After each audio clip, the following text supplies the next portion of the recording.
자, 3부 바로 시작하도록 하겠습니다. 지난주 금요일에 잠시 자리를 비우셨던 우리 유선남님 만나보겠습니다. 안녕하세요. 네, 안녕하십니까. 네, 일정이 있으셨다고요?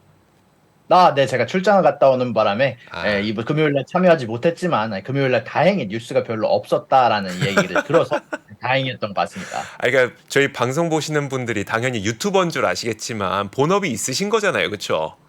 맞습니다. 아, 본, 유튜버는 부업이죠. 그렇죠. 그러니까 본캐와 부캐가 따로 있는데 본캐 때문에 여러분 뭐 그냥 단순한 유튜버가 아닙니다. 이제 뭐 일을 하시고 이제 유튜버는 이제 부캐로 갖고 계시는 유선남님과 자 오늘 이야기 첫 번째 뉴스부터 한번 보도록 하겠습니다. 이제 주초인 만큼 이번 주에 예정된 또 중요 이벤트들도 있고 이번 주가 또 정말 중요한 실적 주간 아니겠습니까? 일정 좀 짚어주세요.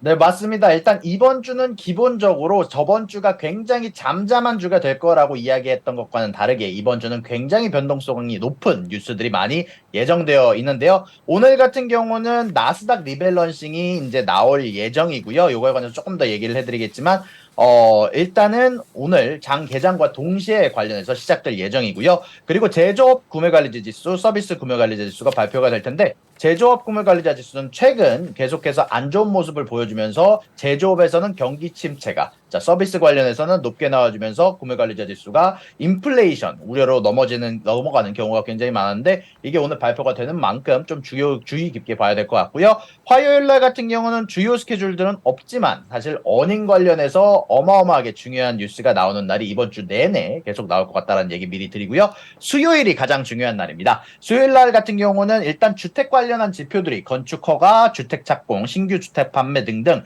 여러 가지 주거비 관련한 데이터가 나오게 될 텐데요. 그게 나오고 난 이후에는 원유 재고와 그리고 우리가 가장 기대하는 이번 주에 가장 중요한 스케줄 FOMC의 연준의 기준금리 발표가 있습니다. 이거에 관련해서는 조금 이따가 더 디테일하게 정리를 해드리고 그 다음에는 FOMC의 기자회견이 2시 반에 미동부 기준 발표가 될 예정이고요. 목요일 날 같은 경우는 내구재 수주, 이제 보통 우리가 가구 같이 이제 보통 달지 않고 보통 빨리 바꾸지 않는 내구재들에 대한 수요가 얼마나 되는지가 발표가 될 예정이고요. 그리고 금요일 날 같은 경우는 PC 인플레이션과 미시간의 소비자 지표들이 발표가 될 예정입니다. 알겠습니다. 자, 월 말인 만큼 또 이제 PC 지표도 발표가 되고 이번 주에는 그것보다 훨씬 더 중요한 FOMC 금리 결정이 있지 않겠습니까? 이런 것들 꼭꼭 챙기시면서 보시면 될 것 같습니다. 앞서 말씀해 주셨던 것처럼 이제 오늘 PMI 제조업 지표와 서비스업 지표가 발표가 되는데 10시 45분에 발표됩니다. 그래서 저희 방송 끝난 직후에 한 10분 있다가 발표되니까 여러분들께서 꼭 놓치지 마시고 이 제조업 그리고 서비스업 PMI 지표 보셨으면 좋겠습니다. 일단 제조업은 뭐 46.4로 50 밑으로 나올 것 같고요. 그리고 서비스업은 54로 여전히 50 위로 해서 확장 국면을 계속 이어가게 될 것 같으니까 제조업과 서비스업의 격차 분명히 서비스업은 호황인데 제조업은 불황인 그런 상황을 다시 꼭 한번 확인을 해보셔야 될 것 같습니다. 자, 다음 뉴스 한번 들어보도록 하죠. 네, 다음 뉴스는 일단 FOMC 관련해서 미리 알아봐야 될 정보들을 여러분들한테 한번 정리를 해드리면서 블룸버그에 나온 뉴스를 정리를 해보려고 하는데요. 자, 일단은 패드워치 툴 기준으로 현재 채권 거래가 선물 기준으로 현재 투자자들의 의견이 대부분 7월에는 25bp를 인상할 거라고 반영이 되어 있고요. 약 99.8%에 해당하는 시장 참여자가 지금 현재 25bp의 인상이 있을 거라고 얘기가 나오고 있고 이런 부분들은 아마 현재 FOMC가 얼마 남지 않은 상황에서 현재 금리 인상을 두 번 더 하자가 현재 연준 내에서 가장 대세가 되고 있는 의견인데 7월에 인상을 하지 않으면 앞으로 계속 금리 인상을 해야 되는 압박감을 느낄 수밖에 없기 때문에 7월에 인상을 한 후에 한 번 더 인상을 할지 말지를 인플레이션을 보면서 지켜볼 거라는 예상이 굉장히 많고요. 그리고 그에 따라서 7월에는 인상이 더 높지만 9월에는 84%에 해당하는 인원들이 현재 금리를 동결할 거라고 예상을 하고 있고요. 그리고 이런 부분들 관련해서 최근 주택 관련한 이야기를 현재 블룸버그에서 가장 중요한 이야기 중 하나로 다루고 있는데요. 현재 주택 가격이 상승 상승세가 좀 나오고 있습니다. 사실 2022년 기준 원래 2022년 초에 이제 주택 가격 정점을 찍고 내려오는 구간이 있었는데 2022년 후반기에 접어들면서 스물스물 주택 가격이 올라오기 시작을 하더니 현재 케이스 실러 기준으로 계속해서 상승세를 기록하면서 케이스 실러 지수가 현재 300 근처에 지금 해당하는 지표가 나오고 있고요. 이런 부분들 관련해서 계속 연준의 머리가 골치가 아플 예정이라고 개인적으로는 생각이 드는데 아무래도 최근 유가 관련한 뉴스나 음식 관련한 뉴스에 관련해서 러시아가 우크라이나의 곡물 수출을 막아서 음식 가격이 최근 계속 오르는 등 그리고 또 이것 말고도 유가 관련해서는 유가 감산이 이제 오일에 대한 감산이 계속해서 유가에 대한 압박을 주고 있다 보니까 아무래도 인플레이션 데이터가 특히 이번 주 금요일 날 발표된 PC 인플레이션까지 아마 중요하게 봐야 될 것 같다라는 생각이 좀 듭니다. 알겠습니다. 사우디 쪽에서는 감산한다고 하죠. 러시아는 흑해 곡물 협정 연장 안 한다고 하죠. 유가 오르고 곡물 가격 오르고 이렇게 될 경우에 물가와 관련된 우려가 다시 한번 커질 수 있어서 그렇게 되면 연준의 금리에 대한 부담감도 더 커지겠죠. 이런 부분들을 좀 주의 깊게 살펴봐야 된다는 말씀입니다. 그 주택 가격이 좀 오르고 있으면 이게 바로 주거비로 연결되는 건 아니겠지만 결국은 그 주거비 물가도 좀 덜 떨어질 수 있겠네요. 주거비 물가가 좀 덜 떨어지는 것과는 별개로 또 제가 생각했을 때는 사실 이 연준이 조사하는 주거비의 조사 방식 자체가 결국 집 주인에게 물어보는 방식이다 보니까 사실 이렇게 전체적인 집값이 오른다는 소식이 들어가게 되면은 이제 조사 방식 자체에 영향을 미치게 이제 설문조사를 통해서 조사하는 방식이 사실 이 주거비 조사 방식의 큰 부분을 차지하거든요. 그러다 보니까 만주택 가격이 오르게 되면 저는 주거비가 크게 내려가기가 어려운 부분이 아니라 아마 아예 안 내려갈 수도 있다라는 아, 생각은 개인적으로 갖고 있습니다. 알겠습니다. 아우. 자, 다음 소식은 이제 오늘이 나스닥 100의 특별 리밸런싱 딱 진행되는 날 아니겠습니까? 이게 어떻게 진행되나요? 딱 장 시작하자마자 바로 툭 진행되는 겁니까? 아니면 시간 두고 쫙 진행이 되는 걸까요? 네, 일단 이런 부분들 관련해서 저도 제 유튜브를 진행하면서 많은 분들이 질문을 해주셔가지고요. 제가 이렇게 따로 이제 뉴스를 갖고 와 봤는데요. 일단 제가 여러 보도 자료를 살펴본 결과 월요일 개장과 동시에 이제 앞으로 9시 반에 약 8분 뒤에 미동부 기준으로 8분 뒤에 특별 제조종이 발표가 되면서 이제 그때부터 진행이 되는 걸로 알고 있고요. 이제 그때부터 지표 발표가 나면 이제 이 나스닥 100이라는 지수에 포함된 마그니피센트 7, 마소, 엔비디아, 뭐 메타, 애플, 테슬라, 알파벳, 아마존의 비중이 줄어들 예정이고요. 이에 따라서 미리 투자자들이나 ETF들이 조정을 한 ETF들도 있겠지만 이게가 발표가 난 이후에 이것들을 추종하는 ETF들도 따로 조정을 해야 된다라는 이야기가 있는 만큼 이거에 따른 현재 여러 ETF들의 리밸런싱 자체는 아마 오늘 내내 혹은 이번 주 내내 여러모로 진행이 될 수 있다라는 생각도 개인적으로는 갖고 있습니다. 네, 알겠습니다. 자, 이어서 다음 뉴스도 한번 볼 텐데 주말 사이에 우리나라는 그렇게 큰 붐은 아니었던 것 같은데 북미권에서 이 바비, 영화 바비와 그리고 영화 오펜하이머가 그렇게 인기를 끌었나 봐요. 네, 맞습니다. 현재 바비와 오펜하이머가 어마어마한 성적을 지금 자랑을 하고 있는데요. 지금 현재 바비 같은 경우는 155밀리언 달러에 해당하는 티켓 세일이 있었고, 컴캐스트의 오펜하이머 같은 경우는 80.5밀리언에 해당하는 세일이 현재 노스 아메리카 이제 북미 관련해서 이게 여러 매출이 있었다라는 이야기가 있는데 결국 최근에 계속 침체되어 있던 여러 가지 대작, 플래시 같은 영화 대작이 있었음에도 불구하고 최근 영화관이 많이 흥행을 하지 못하는데 드디어 이번에 이 두 영화가 같이 개봉한과 동시에 영화관에 아주 좋은 신호가 나오고 있다라는 얘기가 나오고 있고요. 요거에 관련된 얘기 하나 좀 더 전달을 해드리면 AMC 주식이 오늘 오르고 있지만 사실 금요일 날 더 큰 게 올랐거든요. 이제 금요일 날 같은 경우는 거의 한 60%가량 오르는 결과가 있었는데 AMC가 굉장히 유명한 밈 주식이라는 거 여러분들도 알고 계시겠지만 사실 이 AMC가 최근에 이제 조달을 위해서 이제 자본 조달을 위해서 에이프라는 우선주를 보통주로 전환하려고 했었습니다. 이제 그런 부분들을 이제 CEO가 이제 주주들에게 서한을 보내면서 우리가 지금 돈이 좀 부족하다. 요즘에 영어관 성적도 안 좋다. 요즘에 뭐 여러 가 배드벳 비욘드 이제 망하는 거 봐라. 이런 얘기를 하면서 현재 우리가 돈이 부족하다는 얘기를 하면서 이번에 에이프라는 우선주, 이제 밈 주식에 굉장히 여러모로 기여를 했던 우선주를 보통주로 전환을 하면서 자금 조달을 하려고 했는데 이게 실패를 하게 되면서 AMC 주식이 급등을 했습니다. 정확히는 델라웨어 코트에서 이렇게 전환하는 거에 대해서 거절을 하면서 이게 실패를 하게 됐는데요. 이런 부분들 관련해서 왜 이게 가격 급등에 영향을 주게 되냐면 이 에이프 우선주를 보통주로 전환을 하게 되면은요. 전체적으로 주식수 자체가 일단 보통주를 보통 여러분들이 갖고 있는 주식인데 그런 주식수가 늘어나게 되면서 여러분들이 공급이 더 늘어난 만큼 수요가 유지되는 만큼 보통 이 AMC의 보통주 가격은 떨어지게 됩니다. 이제 그런 부분들 관련해서 이 전환에 실패했다라는 소식 자체가 밈주식의 투자 심리를 검들여서 아마 주가가 폭증하게 된 원인으로 지금 현재 보고 있습니다. 네, 알겠습니다. 그러니까 그 AMC 보통주의 개수가 크게 늘어날 가능성 때문에 우려했다면 그 우려가 사라져 버리니까 AMC 주가가 올라간 거네요. 네, 일단 그것만으로는 사실 해석이 안 되는 부분이 있죠. 아무래도 밈주식이다 보니까 그렇죠? 이 주식이 희석되는 수 이상으로 이제 네. 크게 올라 버렸는데요. 네, 아무래도 금요일 날 많은 분들이 굉장히 밈주식 좋아하시는 분들은 환호성을 질렀던 것 같습니다. 네, 알겠습니다. 자, 이어서 다음 뉴스인데 테슬라에 대한 투자 의견이 하향 조정됐더라고요. 그 소식도 한번 전해 주세요. 네, 맞습니다. 사실 테슬라 관련해서 오늘 특히 뉴스가 굉장히 많았는데요. 테슬라 같은 경우는 UBS를 통해서 현재 투자 의견에 관해서 하향 조정이 관련된 내용이 있었습니다. 이제 UBS 같은 경우는 현재 이 투자 의견을 매수해서 이제 중립으로 하향 조정이 되었지만 또 재미난 건 목표 가격은 투자 가격은 220에서 270으로 증가시켰는데요. 이런 부분들 관련해서 UBS가 언급했던 이야기들이 굉장히 재밌었던 것 같습니다. 테슬라 같은 경우는 이제 소프트웨어 기능이나 여러모로 EV 관련된 부분에서 리더십을 글로벌 쪽에서도 규모에서도 비용 쪽에서도 리더로 현재 남아 있고 앞으로도 남을 가능성이 굉장히 높다라고 얘기를 하면서도 앞으로 12개월간 테슬라가 사실 이번에 어닝콜에서 언급했던 부분들 중 하나가 아마 사이버 트럭 관련한 대량 생산은 이번에 안에 어려울 것 같다라는 얘기를 하기도 했고 내년으로 넘어가게 될 것 같다라는 얘기를 하기도 했었는데요. 이것 말고도 이제 3세대 이제 테슬라의 다음 세대 이제 저가형 모델이라고 불리는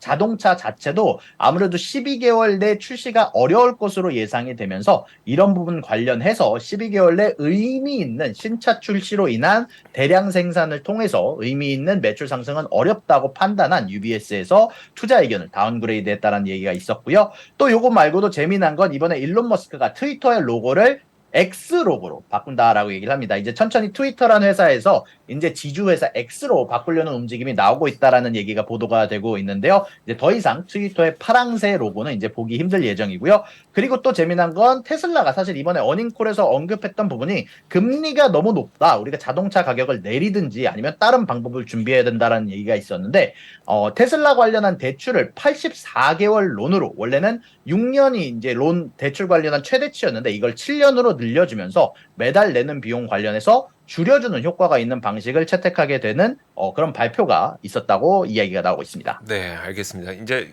그 일론 머스크 입장에서도 아닙니다. 어쨌든 그 테슬라 이야기까지 한번 들어봤고요. 다음 뉴스 한번 보도록 할 텐데 중국 관련된 뉴스가 하나가 나왔나 봐요. 최근에 사실 제가 블룸버그에서 이제 찌라시는 아니지만 블룸버그를 통해서 이야기가 나왔다. 중국 쪽에서 부동산을 이제 부양하려고 하는 첫집 구매자들에 대한 혜택은 유지를 하지만 그 구매자들의 대상자를 늘리려고 한다라는 이야기를 제가 한번 전달해 드린 적이 있는데 이런 부분들이 중국 쪽을 통해서 시인이 되면서 전체적으로 반대로 아마 이렇게 특정 섹터, 부동산을 겨냥한 섹터에 대한 부양책이 나오다 보니까 아마 거대 부양책은 나오지 않을 것 같다라는 뉴스가 오늘 블룸버그를 통해서 전달이 되었습니다. 네, 알겠습니다. 자, 참 기다리는 이게 중국의 부양책이 안 나오다 보니까 뭐 나올 가능성이 매우 낮아지고 있다는 것도 이제 월가나 그리고 금융가의 좀 중론이니까요. 중국에서 딱히 지금 기대하기는 좀 여러모로 어려울 것 같습니다. 자, 오늘 장 출발 전에 도미노 피자가 실적을 발표했는데 시간외 거래에서 하락하고 있더라고요. 뭐 실적이 좀 안 좋았을까요? 네, 맞습니다. 제가 사실 도미노 관련해서 어닝들을 좀 유의 깊게 봤는데요. 아무래도 인플레이션이나 여러모로 사람들의 식습관 관련해서 결국 미국에서 가장 잘 팔리는 것 중 하나는 피자라는 생각이 들어서 그리고 그중 가장 큰 브랜드가 도미노라고 생각을 하는데 매출 관련해서 예상치를 하회를 하고 EPS 관련해서는 예상치 상회가 있었습니다. 다만 최근에 도미노 관련해서 애널리스트들의 평가는 계속해서 올라가는 중이었는데요. 최근에 우버 이츠와의 파트너십을 통해서 매출이 늘어날 것 같다라고 얘기가 나와 있고 이 우버의 독점 계약이 24년에 만료가 되는 만큼 아마 앞으로도 도어대시라는 배달 앱과 또 파트너십을 맺게 되면서 추가적인 매출 상승이 있을 거라는 예상이 있었는데 그런 애널리스트들의 평가와는 조금 좀 안 되는 조금 부족한 결과로 매출이 좀 하향된 이야기가 나오게 되면서 이런 부분들에 대해서 어닝콜에서 이야기가 있었는데요. 이번에 매출이 하회하게 된 이야기 자체는 일단 기본적으로 이 피자의 가격이 하락하는 결과가 있었고요. 피자의 가격이 하락함과 동시에 매출량도 이제 오더량도 피자에 대한 주문량도 예상치보다는 좀 부족했다라는 이야기가 나오고 있는데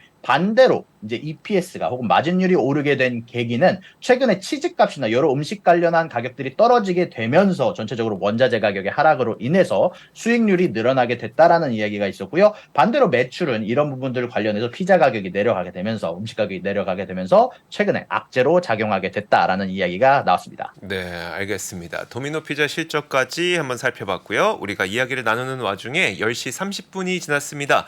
조금 전 미국 시장이 개장을 했으니까 그 개장 초반 분위기 저와 함께 살펴보시죠. 자, 첫 번째로 지수의 움직임부터 한번 보도록 하겠습니다.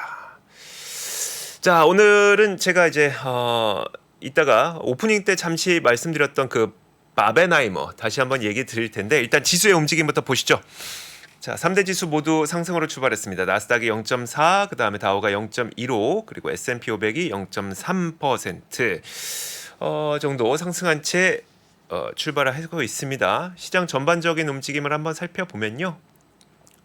오늘 그 UBS에서 테슬라에 대한 투자 의견을 하향 조정하다 보니까 테슬라의 주가가 한 1.8% 하락하는 것 말고는 나머지 빅테크 기업들은 대체로 좀 좋은 모습이 나타나고 있습니다. 구글이 지금 한 2% 정도 오르고 있는데 뭐 구글 혹시 유선남님께서 구글 뉴스가 있으면 잠시 후에 한번 짚어주시면 좋을 것 같고요. 저는 오늘 여러분들에게 몇 가지를 좀 보여드리고 싶은데 첫 번째가 앞서 오프닝에서도 한번 말씀드렸던 바로 이겁니다.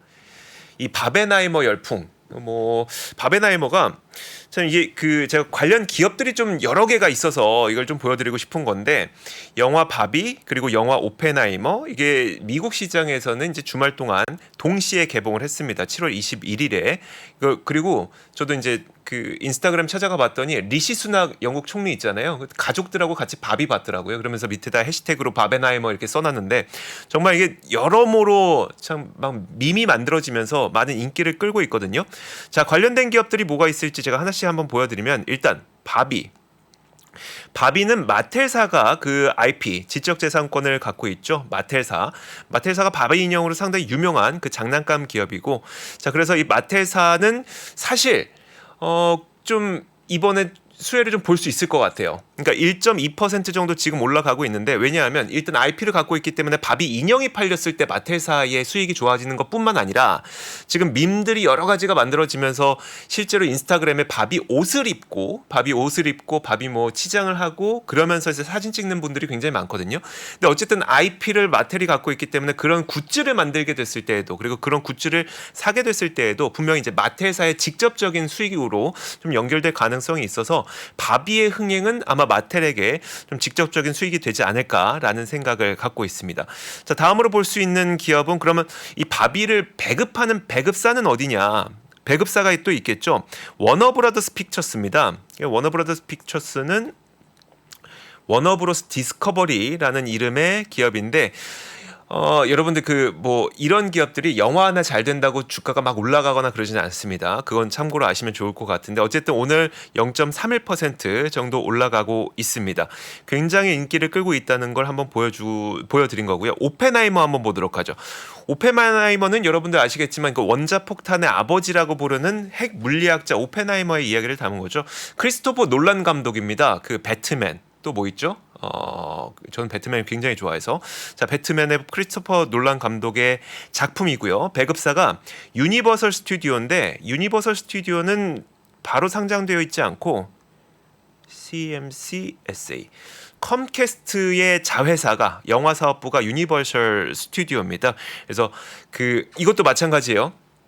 이들도 뭐 MBC 이런 여러 방송사도 갖고 있고 그 영화 제작사 배급사도 갖고 있고 하기 때문에 영화 하나 잘 된다고 뭐 주가 올라가고 이런 건 아닌데 컴캐스트도 최근에 이런 움직임을 보여주고 있다는 거 한번 참고 삼아 좀 보여드렸습니다. 자, 그리고 사실 저는 이번 주에 실적을 발표하게 될 기업 가운데 몇 가지 기업을 좀 보여드리고 싶은데 뭐냐면 이번 주에 여러분들 딱 보시면 일단 내일 아침에 NXP 반도체가 실적을 발표하게 됩니다. 차량용 반도체로 대표적인 기업이죠. 그리고 내일 아침에 케이던스라고 하는 기업도 실적을 발표하게 됩니다. 일단 이 기업들이 어떤 기업인지 보면은 NXP 반도체는 뭐 세계 3대 차량용 반도체 기업이니까 많이 아실 텐데 케이던스에 대해서는 제가 약간의 좀 설명을 덧붙여 드리면 좋을 것 같아요. 일단 주가 흐름부터 보죠. KDNS라고 하는 심볼을 사용하고 있습니다. 케이던스는 사실 반도체 설계하려면 이 기업은 없으면 안 된다고는 평가가 나오고 있는 그런 기업입니다. 그러니까 반도체 설계의 툴이 내지는 이제 솔루션을 제공하는 기업인데 반도체를 누가 디자인하고 설계하고 싶으면 이제 그려야 되잖아요. 그러니까 회로를 그리고 디자인을 해야 되는데 그걸 뭐 자대고 손으로 그릴 수도 없고 워낙 집적도가 높아지다 보니까 이제는 이런 설계의 툴을 갖고 있는 기업의 소프트웨어를 사용하지 않으면 너무 집적도가 높아서 도저히 이제 반도체를 그릴 수가 없다고 합니다. 설계를 할 수가 없다고 합니다. 그래서 이 케이던스라는 기업 그리고 좀 이따 다시 한번 보여드릴 텐데 시놉시스라고 하는 기업 이 두 가지 기업이 반도체 설계 툴 내지는 솔루션을 제공하는 기업입니다. 반도체 설계에서 없으면 안 될 기업이라고 꼽히는 기업이기 때문에 만약에 반도체가 좋아질 거라고 생각하시는 분들께서는 이런 기업들도 한번 보시면 좋을 것 같아요. 어쨌든 케이던스는 내일 아침에 장 마감된 이후에 실적을 발표한다는 것 그리고 나머지 한 개의 기업은 바로 시놉시스. 자, 이 기업도 대표적인 경쟁 기업이라고 케이던스와 경쟁 기업이라고 보시면 될 것 같습니다. 자, 그리고 이번 주에 또 그 실적을 발표하게 될 기업 가운데 내일 밤에 발표하게 될 기업 GM이 있겠죠? 내일 밤입니다. 이건 내일 밤에 자동차 기업인 GM이 발표를 하게 되고 GE, 제너럴 일렉트릭 어느 누구도 관심 갖고 있지 않지만 요즘에 항공기 엔진을 너무 많이 만들어서 주가가 잘 가고 있다는 그 GE 이 두 기업도 내일 밤에 실적을 발표하게 되니까 이런 기업들도 한번 실적 어떻게 나오는지 봐주시면 좋을 것 같습니다. 자, 유선남님 좀 몇 가지 정리해 주실까요? 네, 일단 구글이 먼저 오르게 된 이유에 관해서는 딱히 뉴스가 나오지 않고 있고요. 사실 금요일 날 루머가 돌기는 했습니다. 이제 새로운 AI 출시가 챗GPT 4보다 훨씬 더 좋은 성능을 가진 제네시스라는 AI가 곧 출시될 수도 있다라는 얘기가 나오고 있고요. 그리고 구글 관련해서는 오늘 사실 여러 가지 평가 관련한 이야기들이 나왔는데 여전히 투자 의견 관련해서는 좋은 의견들과 목표 주가도 현재 높은 수치를 유지해주고 현재 구글에 대해서 이번 주에 있는 어닝 발표 자체가 아무래도 트리거가 돼서 현재 주가가 오르고 있다라는 생각이 좀 들고 있고요. 이번 주에 여러모로 빅테크 관련한 어닝들과 중요한 어닝들이 굉장히 많다 보니까 여러모로 변동성 관련해서 굉장히 여러 가지 영향을 받을 것 같다라는 이야기가 나오고 있네요. 네, 알겠습니다. 자, 이렇게 장 초반 분위기 그리고 미국 시장 개장하기 전 오늘 꼭 살펴봐야 될 주요 뉴스들 우리 유선남님과 함께 살펴봤습니다. 자, 오늘도 도움 말씀 고맙습니다. 감사합니다. 자, 저희 글로벌 라이브도 여기서 인사를 드리도록 하겠습니다. 일단 오늘 뭐 나스닥 100의 특별 리벤스 런칭이라고 하는데 초반 분위기는 그렇게 변동성이 커 보이지 않아요. 다행히 자, 커 보이지 않습니다. 이 분위기 그대로 좀 가길 바라면서 오늘 이 시간 마무리 짓도록 하겠습니다. 저희는 내일 같은 시간에 또 오도록 할게요. 여러분들 좋은 밤 보내시고 내일 뵙겠습니다. 고맙습니다. 복잡하고 어렵게 느껴지는 재무제표와 용어들 친절한 투자 멘토 사경인 마스터가 매주 새로운 콘텐츠로 알기 쉽게 설명해드립니다. 재무제표 분석과 포트폴리오 구성, 뭐 양대 재무제표라고 그러면 대차대조표랑 손익계산서가 있거든요. 매수 매도 방법, 이때 사는 게 좋겠네, 이렇게 사면 좋겠다. 근데 이렇게 살려면 뭘 해야 되냐면요, 나머지 3분의 1은 놔둬봅니다. 어디까지 가는지. 실전 투자 팁까지 알려드립니다. 오직 3프로 멤버십에서만 만나실 수 있습니다.